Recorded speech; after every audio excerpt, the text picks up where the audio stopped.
Good evening. Ira Epstein, and here we are with your SPDR ETF stock market wrap-up. And this wrap-up is for Wednesday, the 23rd of April, 2025. You know, yesterday I stuck my neck out and I started telling traders that I thought today was the day that you come in and you say, hey, what do I want to dump and get myself ready on pullbacks that maybe other things you pick up. And I don't think I was wrong. The markets are well off the highs that they made early on, as you could see, closer to the lows, if anything, all the way through. And I think the rationale was right on the money. Because what we have here, in my opinion, is a market that on April 7th, thereabouts, gave us a trade bottom. This rally that we've been having, as nice as it's extended the past 48 hours, is to me still no more than noise in a market that's still in the midst of a trade war. We haven't made a deal with any country at all. We keep hearing that everybody's talking, but talk is one thing. Getting to the table and signing a deal is a very different thing. And until that occurs, each day that goes by, what is happening? Well, certain tariffs are going to be collected. It's really that simple. And businesses can't make decisions and they get paralyzed. Now, what is wrong also is we've heard from so many analysts that companies may not offer forward guidance. And to a degree, it's true. You know, Tesla didn't want to offer it. We saw that United Airlines offered two different sets. So that is true, but more and more are offering some guidance, and we're seeing that in the ones coming out and where we're at. Today, Boeing shot up rather dramatically. You know, as I've said it over and over, Boeing is working through the problems. If China doesn't want the planes, okay. Others want those planes right now. India is one of them. They can all be gone, and it's like, you know, I don't know how to explain this. You have to have the new plane. And you get in line, and if you give your position up in line, you don't just get it back. You can trade for it back with another country, I assume, down the road. But when you just do what China did and give it up, I don't think that was the best thing. I think it's called taking out both your guns and shooting yourself in the feet, and that's what I think they've done. Now, you're getting late-day rallies in some of the car companies, too, because now we're starting to hear, well, maybe auto parts from China won't be tariffed a certain way. Maybe they won't get those extra tariffs. Maybe they'll just get the 25% tariffs. I don't know what reality is anymore because you don't know. The president doesn't know. This stuff is like a six-shooter. It comes out, you see what's going to stick out there. Does that sound good to you? Well, maybe we'll do that. And that seems to be what's going on. You may not agree with me on it. It's pretty much where I think you're at in these markets. Now, we have a lot of data coming out tomorrow. You're going to get jobless claims coming out at 7:30. The Chicago Federal Reserve March National Activity Index comes out at 7:30. Durable goods at 7:30. Existing home data for March will come out, and that's at 9. Gas storage report, natural gas at 9:30. KC Fed composite and business activity indices. You're going to hear from Alphabet, Intel, Pepsi, Procter & Gamble, Merck, American Airlines, Southwest, Union Pacific, and of course more. Those are just the big companies that I'm talking about. But the key here is when I give you this information, just so you know it, if you get my full research, I also give you the estimates and what the trade is looking for on them. I don't do it here. This is just the general public. It's important, but I got to keep something for the people that pay for me to do this. And I think that's what's important to all, one and said.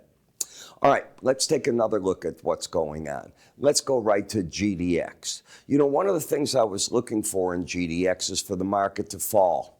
And now you're getting that break, all right? You're going to look back at this number and you've got to say, did we make, as I'm talking in the stock market, a trade bottom from April 7th? Did we make a trade top just 48 hours ago? It's got all the makings of it early on. I didn't say the top. I don't know where the top is. I don't know where the stock market bottom is at this point, but they certainly have all the looks of it, both the stocks in this as trade top, trade bottoms that could prove to be very important numbers. When we look at the swing line, you now have a higher high and a lower low. Where's the market going? It might head back to what I call that line in the sand, the 18-day average of closes. You see it right through here. Sorry that I've got that up there. My cat moved on my mouse on my desk and it moved it over there, so I apologize for that. But in any case, as I see the market moving over there, I can see the market trying to find support at that number. When we look at all the other data, the market did stop. It ran the upper Bollinger Band and finally gave you a correction within it. And this is the problem, I think, facing the market. You've lost the bullish embedded momentum. So when that occurs, often, and I use the word really often, price and the 18-day average not only make a run at each other, they get very close. I think it'll be closer than this, but we'll find out over time. It certainly should not make a higher high than this before that number is hit, according to my theory. Doesn't mean the theory's always right, but it's right more than it's wrong by a lot. The second thing I look at now, why was O'Reilly down? You know, I'm wondering what the president means by auto parts. And I say that because in auto parts, O'Reilly and other manufacturers, rather sellers of auto parts that we all go to for our autos, isn't what's coming in. A lot of it's Chinese. I mean, a lot of it is Chinese. Why didn't they get a bounce if the other car manufacturers are hearing that? Maybe it's just for the manufacturing. I don't know enough about it. We've got a lower low, a higher high here in Home Depot. So the market tried its way up, and look at how much it gave. It got to 364 and gave back literally 80%, 90% of the gain. So again, I just think this is a bounce in the market that we got over these past few days. That does not mean we have to go back for the big break lows. Maybe the markets need to consolidate this whole move for a while. In Google, as I mentioned the other day, so many lawsuits going on. Who's guilty of what? We saw that the EU handed down a bunch of fines just recently on Apple and others, but they weren't as big in dollars as they could have been. And maybe that's a sign to the Trump administration, hey, we're doing what we do. Come on, come to the table. We all got to work together. It could be just what's going on there. Netflix, still running at the upper Bollinger Band. It is overbought. On big breaks, I still think you're going to see a lot of people wanting to buy this market. I can make arguments for this market to go another from here, 8-10%. I can find that out. I can see it on the chart, not right here, but that's what I'm looking for. Look where Robinhood went and stopped. If you don't understand Bollinger Band, shame on you. The market went up there, hit it, not embedded. That's where the pros often take money. And again, you're still fighting at this 100-day average of closes. What's the pattern? There isn't one. You have a lower low and a higher high. The CME reported today.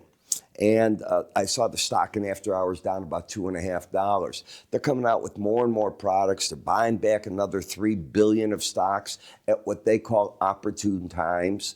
But their product just keeps growing and growing for the person that wants to hedge risk or take the gambles in the market. It's two ways you can look at it. In ExxonMobil, as the market was coming up, even yesterday, I said, I think it's a bear market rally and no more than that. In fact, I started off this morning, if you looked at the morning flash video that I did, and I said, I'm not buying into this thing as the energy prices are going up, that this is demand driven. What it is a supply market that Trump is getting fed up with Iran not doing its deal with us, Russia and Ukraine not doing their deal. And when he gets fed up, certain things happen. And what those things happen are never good. And what he'll do is he'll try to shut down the money from Iran to keep feeding the Houthis and all the other groups that it works with. Russia, they need money to fight with Ukraine. That's another way to shut it down. And he's not happy with Ukraine because he can't seem to get the simplest of a mineral deal signed, let alone try to get everybody to the table. Remember, he did run on the idea the first day in office, this war is over. No, it isn't.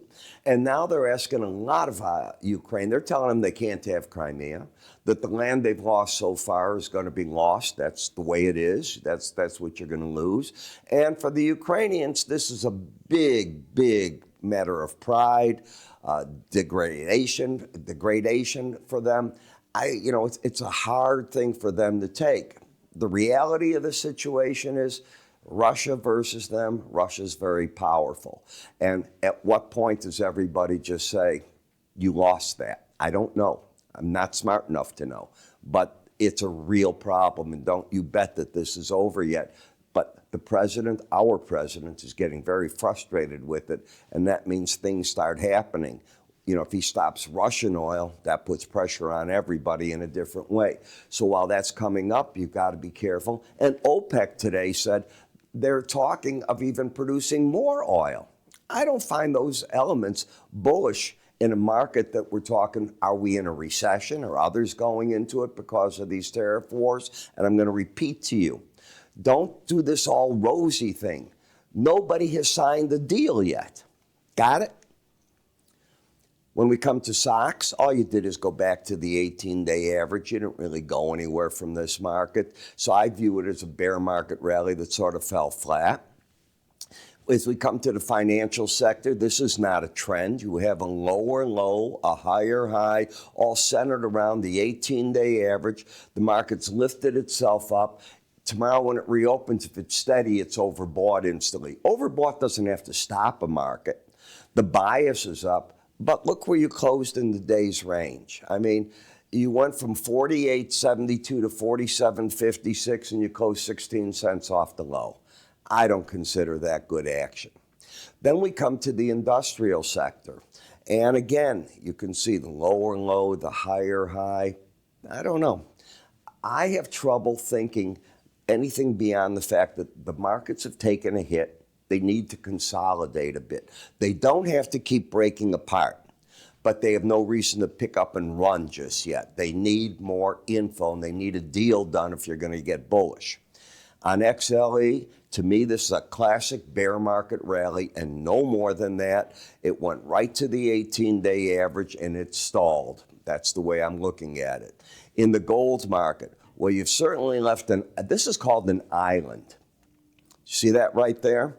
You leave an island on a chart and you don't fill it in a week or so, there's problems. And I said a week or so. I don't know what it's going to do right here, but once you leave them as a chartist and you take that off, it's a very bearish signal if that occurs. Where might the market go? Where the first logical support is the 18-day average. Again, you look at momentum. The market closed at 79.94. It did not lose the embedded reading, and the market was able to close midway towards the top part of the range, not the bottom. Tomorrow's going to be the day this market fights a battle. I want to see how it does with it. The unwinding of the gold-silver spread is taking place. Silver got a bid. And copper, I've been mentioning, if you're looking at what the numbers, the copper has been brought into China, which are down. They've gone through their supplies, and now they're restocking because while the U.S. and China aren't doing business, China's doing a lot of business with other countries. And China's out there going, you can't trust America, you can trust us. We have products, we have what you need, come and get them, because they are still an export country. They're trying to convert to more like America in terms of a consumer country like we are. They're not there, and that's not going to happen right away. They're buying that product, so that's what I think is taking it up. The bear market rally in the BND ran right up to these two averages, the 100 and the 18, and it's just a brick wall. It's not ready to just say, oh, things are better. The president's going to talk with Xi, and all this is going to happen, and he's not firing Powell. Folks, the problems haven't gone away. Powell was never going to be fired. That wasn't going to be allowed one way or the other. Then we take a look here at the lower low and the higher high. And now we have to worry, is the dollar, which closed over a 20 number, going to lose its bearish embedded reading and get a bit of a bounce? I am not prepared to say to you that the dollar has completely bottomed, but as you know in my report, my currency report is out, if you're going to have another down leg, it's a whopper, another 10% drop. It's highly improbable, not a probability there. Can it happen? Yes. Is the market in a downtrend overall? Absolutely. But it's so rare that we get a fifth price count that all you can do is watch. What makes this a market where I normally would say, I really don't think it's going to be seen? I don't know how the tariff war is going to go. And if everybody digs their heels in and it gets real bad, why can't you take the dollar even a lot lower? So we need a deal. I have been consistent in saying that in every one of these reports. And if you don't get a deal pretty soon, it just weighs on this market. Now the FXE is going the other way, and it probably is going to lose its embedded reading. It needs to close under 79 as early as tomorrow. I think tomorrow's an important day in the currency markets. So you put it all together, you get a game plan. Tomorrow's also the last day you can see my special report on the dollar index and why I'm saying to you what I am. Just go to iraepstein.com. There's an icon at the top here if you need that, or just iraepstein.com. Look on the top left, take a look. It goes off our website tomorrow, and I intend on doing another report. I spent today about 2 hours trying to figure out what to do and didn't come to a conclusion, but I'm going to get one done. You have yourself a great evening. Watch the other videos, and I'll catch up with you in the morning.